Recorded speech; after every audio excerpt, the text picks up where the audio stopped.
हनुमान चालीसा का पाठ करते समय होने वाली कुछ आम गलतियां जिनसे हमें बचना चाहिए। हनुमान जी के भक्त उनकी कृपा प्राप्त करने के लिए हनुमान चालीसा का पाठ करते हैं, खासकर मंगलवार और शनिवार के। लेकिन क्या आप जानते हैं कि हनुमान चालीसा का पाठ करते समय कुछ गलतियों से बचना अत्यंत आवश्यक है, अन्यथा पूजा का पूर्ण फल नहीं मिलता। तो आइए आज के इस वीडियो में हम जानते हैं वे 7 बड़ी गलतियां जिन्हें करते वक्त हमें सावधान रहना चाहिए। बीच से हनुमान चालीसा का पाठ शुरू करना। सबसे पहली बात, हनुमान चालीसा का पाठ हमेशा शुरू से अंत तक क्रमबद्ध तरीके से ही करना चाहिए। किसी बीच की चौपाई से पाठ शुरू नहीं करना चाहिए। अगर आप बीच से पाठ करना शुरू करेंगे तो इसका पूर्ण फल नहीं मिलेगा। हमेशा हनुमान चालीसा का पाठ उसी तरह करें जैसे इसे लिखा गया है।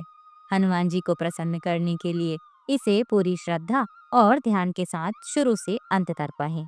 शुद्ध तन और मन से करें पाठ। हनुमान चालीसा का पाठ करते समय तन और मन का शुद्ध होना आवश्यक है।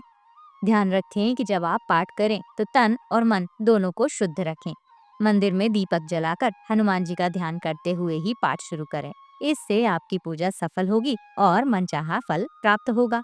तामसिक भोजन और मदिरा का सेवन ना करें। हनुमान जी बाल ब्रह्मचारी हैं और उन्हें शुद्धता पसंद है, इसलिए हनुमान चालीसा का पाठ करते समय तामसिक भोजन जैसे मांस, मदिरा या अन्य शुद्ध चीजों का सेवन भूलकर भी ना करें। इससे आप हनुमान जी की कृपा से वंचित हो सकते हैं और उनका क्रोध भी आपको सहना पड़ सकता है। हमेशा सात्विक भोजन का ही सेवन करें और हनुमान जी का ध्यान करें। किसी निर्बल को सताना और व्यर्थ का झगड़ा करना। हनुमान चालीसा का पाठ करते समय हमें किसी भी प्रकार के झगड़े से दूर रहना चाहिए। किसी निर्बल को सताना या अपमानित करना एक पाप माना गया है। इसलिए हनुमान चालीसा का पाठ करते वक्त इस बात का ध्यान रखें कि आपके मन में किसी के प्रति द्वेष ना हो, बल्कि गरीबों की सहायता करें और उनका आशीर्वाद प्राप्त करें। इससे हनुमान जी की कृपा आप पर बनी रहेगी। हनुमान जी दयालु हैं और जानवरों और गरीबों की सहायता करना उनका आशीर्वाद प्राप्त करने का एक उत्तम उपाय है। अगर आप हनुमान चालीसा का पाठ करते हैं तो भूल कर भी किसी जानवर या गरीब को ना सताएं। जानवरों की देखभाल करें और गरीबों की सहायता करें। इससे हनुमान जी का आशीर्वाद प्राप्त होगा और आपके जीवन में सुख समृद्धि बनी रहेगी। जीवन साथी के प्रति निष्ठा बनाए रखें। यदि आप विवाहित हैं तो आपको अपने जीवन साथी के प्रति निष्ठावान रहना चाहिए। हनुमान चालीसा का पाठ करते वक्त मन को एकदम पवित्र रखें। किसी अन्य से संबंध बनाना या अनैतिक विचार मन में लाना आपकी पूजा को निष्फल कर सकता है। अतः हमेशा अपने जीवन साथी के प्रति निष्ठा बनाए रखें और हनुमान जी की पूजा का पूरा फल प्राप्त करें। कोई अपराध ना करें और झूठ ना बोलें। हनुमान जी के भक्तों को सत्यवादी और ईमानदार होना चाहिए। यदि आप हनुमान चालीसा का पाठ करते हैं तो किसी भी प्रकार के अपराध और झूठ से बचें। किसी के प्रति छल कपट, द्वेष या धोखा करने का विचार भी ना लाएं। मन को पवित्र रखें और सच्चे मन से पूजा करें। इससे हनुमान जी का आशीर्वाद प्राप्त होगा और आपके जीवन से कष्ट दूर होंगे। गलत उच्चारण से बचें। हनुमान चालीसा का पाठ करते वक्त एक एक शब्द का सही उच्चारण करना बहुत महत्वपूर्ण है। कभी भी गलत उच्चारण से पाठ ना करें।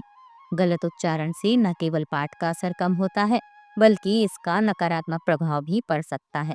इसलिए हनुमान चालीसा का पाठ करते समय शांति और धैर्य बनाए रखें और उच्चारण पर विशेष ध्यान दें। हनुमान जी के सामने घी का दीपक जलाएं। मंगलवार या शनिवार के दिन जब आप हनुमान चालीसा का पाठ करें तो हनुमान जी के सामने घी का दीपक अवश्य जलाएं। इससे सकारात्मक ऊर्जा का संचार होता है और हनुमान जी की कृपा आपके जीवन में बनी रहती है। यह दीपक जलाने से घर में नकारात्मक ऊर्जा का नाश होता है और सुख समृद्धि बनी रहती है। अनुचित ख्यालों से मन को दूर रखें। हनुमान चालीसा का पाठ करते समय मन में किसी प्रकार का अनुचित ख्याल नहीं आना चाहिए। हनुमान जी की उपासना करते समय मन को शांत और पवित्र बनाए रखें। जितना हो सके चालीसा का पाठ एक ही समय पर और एक ही स्थान पर करें। इस आदत से आपके मन में स्थिरता आती है और हनुमान जी की कृपा से आपकी साधना सफल होती है। यात्रा के दौरान भी पाठ कर सकते हैं। विशेष दशाओं में जैसे यात्रा के दौरान या सोते समय भी हनुमान चालीसा का पाठ किया जा सकता है। इससे आप हर समय हनुमान जी की कृपा से जुड़े रहते हैं और उनका आशीर्वाद हर परिस्थिति में मिलता है। सूतक काल में पूजा से बचें। ध्यान दें कि परिवार में किसी व्यक्ति की मृत्यु के बाद सूतक काल के दौरान हनुमान चालीसा या किसी भी देवता की पूजा नहीं करनी चाहिए। सूतक काल में पूजा करने से सुफल की प्राप्ति नहीं होती। इस दौरान मंदिर में प्रवेश भी ना करें और सूतक समाप्त होने पर ही पूजा पाठ करें।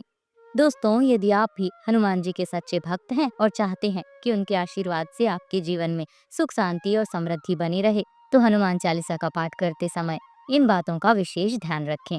मंगलवार के दिन 3 बार हनुमान चालीसा का पाठ करने से विशेष फल प्राप्त होता है। वीडियो अच्छी लगी हो तो लाइक करें, चैनल को सब्सक्राइब करें और नीचे कमेंट बॉक्स में जय बजरंगबली जरूर लिखें।